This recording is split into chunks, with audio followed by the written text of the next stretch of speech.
হচ্ছে আর কোম্পানির যে ট্যাক্সিগুলো ওই ট্যাক্সিগুলোতে উঠছি, ওগুলো হচ্ছে $9 করে উঠছে। ওই ট্যাক্সিতে উঠছি আর ওই ট্যাক্সিতে করে যাচ্ছি। ফার্স্টে আমাকে কিছু এক্সচেঞ্জ করতে হবে, মানে ছোটো করতে হবে। $10 চলে, তারপরে আমার কিছু ডলার ছোটো করে নিতে হবে, কারণ আমার কাছে অনেকগুলো ভাত আছে। আমার কিছু ভাত চেঞ্জ করে নিয়ে চেঞ্জ করে নিই। তারপর আমার হোস্টেল হচ্ছে 88, হোস্টেলের দিকে যাচ্ছি এখন। আর টুকু নিচে $9। আসসালামু আলাইকুম, back with another brand new video. আপনারা দেখছেন কম্বোডিয়া চলে আসছে, আর কম্বোডিয়া আসছে আমি সেই সকাল 9টায়। তো কাহিনি হয়েছে আমি যখন থাইল্যান্ড থেকে রওনা হয়েছিলাম, আমার ফ্লাইট ছিল 7:10 ফ্লাইট ছিল। আমি চলে গেছি, আমি রাতে ঘুমাইনি 3টা সাড়ে 3টার দিকে এয়ারপোর্ট চলে গেছি। এয়ারপোর্ট গিয়ে যখন আমি এয়ারলাইন্সের কাছে গেলাম আমার বোর্ডিং পাসের জন্য, তারা ফার্স্টে আমাকে আস করলো do you have a return ticket. আমি বললাম যে নো আই ডোন্ট হ্যাভ। তারপরে বললো যে do you have any hotel reservation. আমি বললাম যে নো আই ডোন্ট হ্যাভ। বললো যে, তারপরে জিজ্ঞেস করলো যে ডু ইউ হ্যাভ 1000 ক্যাশ। তা আমি বললাম যে আই হ্যাভ।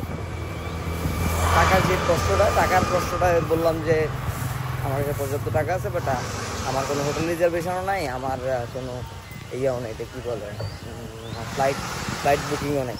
পরে আবার আমার হাতে ফ্লাইট বুকিং করাইলো, তারপরে হোটেল একটা হোস্টেল রিজার্ভেশন দিলাম। ওই হোস্টেলটাতে উঠছি, আপনাদেরকে দেখাবো। ওই হোস্টেলটাতে উঠছি, হোস্টেলটার লবিতে ছিলাম আমি জাস্ট। তারপরে 1 ঘন্টা 45 মিনিট লাগছে, 1 ঘন্টা 10 মিনিটের ভিতরে চলে আসছি থাইল্যান্ড থেকে কম্বোডিয়া আসার পরে জাস্ট ওরা চেক করলো, কতদিন থাকবো জিজ্ঞেস করলো, এতটুকুই বলে সিল দিয়ে বলে যান। তারপরে বের হয়ে একটা ট্যাক্সি নিলাম, ট্যাক্সি নিচে $9 আমার হোটেল পর্যন্ত, এখানে লেখাই আছে। তারপরে $9 দিয়ে আসলাম। এসে আমি জাস্ট বসেছিলাম হোটেল চেক ইন করার জন্য, বাট চেক ইন টাইম হচ্ছে 2টায়। তো বসেছিলাম প্রায় পাক্কা 3 ঘন্টার মতো লবিতে। বসে থাকার পরে বসতে ফুল টায়ার্ড হয়ে গেছি। জাস্ট 2টা বাজছে, ঢুকে যেভাবে পারছি এভাবে আমি শুয়েছি। শোয়ার সাথে আমার ঘুম। এই মাত্র উঠলাম, ফ্রেশ হয়ে বের হলাম। এই হচ্ছে এই যে 88 যে হোস্টেলটা, প্যানম প্যান, এই হোস্টেলটা হচ্ছে এটা। আর এটার সামনে হচ্ছে এটা রিসেপশন, আর এই হচ্ছে সুইমিং পুল, আর নিচে এটা হচ্ছে বার আর পার্টি শার্টি এগুলো। এটার সব কিছুই ঠিক আছে, বাট আমি হোস্টেলের রুমগুলো আমার ভালো লাগে না, মানে রুমের যে রুম সিস্টেমটা ভালো লাগে না। 88 এটার খরচ নিয়েছে আমার থেকে প্রায় $6 পার নাইট।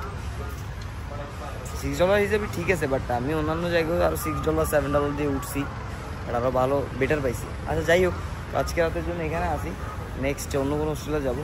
আর এখন আশেপাশে দেখি কিছু পাওয়া যায় কিনা, কিছু খাবো, আপনার সাথে যেতে কথা বলি। 88 হোস্টেলটা থেকে যে সামনে আসছে, একটু সামনে আসতে মেন রোডের দিকে যে সোজা গলিটা গেছে, ওই গলিটাতে অনেকগুলো স্ট্রিট ফুড বিক্রি করে, এই যেগুলা আমার খাওয়ার মতো না। তার একটু সামনে আসলেই এখানে জামা কাপড় বিক্রি করে, জামা কাপড়ের দোকানগুলো। আমি আশেপাশে পুরো ঘুরে ফেলছি, প্রায় 3-4 কিলোমিটার পুরো আমার হোস্টেলের আশেপাশে 3-4 কিলোমিটার পুরো ঘুরছি।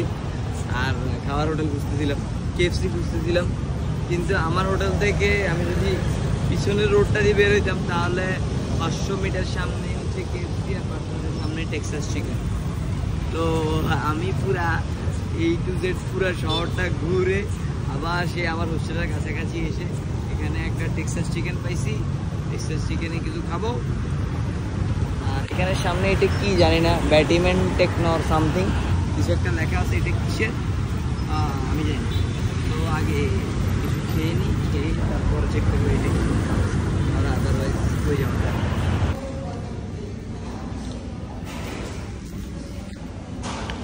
টেক্সাস চিকেন আসলাম, আর একটা বার্গার, একটা চিকেন ফ্রাই, বান, তারপরে কোলসো, ম্যাশ পটেটো, এগুলো মিলাই $630 দিছে।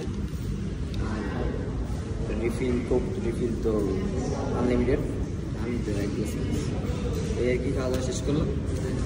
দেখি কম্বোডিয়া রাতে কী অবস্থা। খাওয়া দাওয়া করে সোজা চলে আসছি রুমে। এইখানের হোস্টেলটা তো সুন্দর না, এই হচ্ছে হোস্টেলের অবস্থা।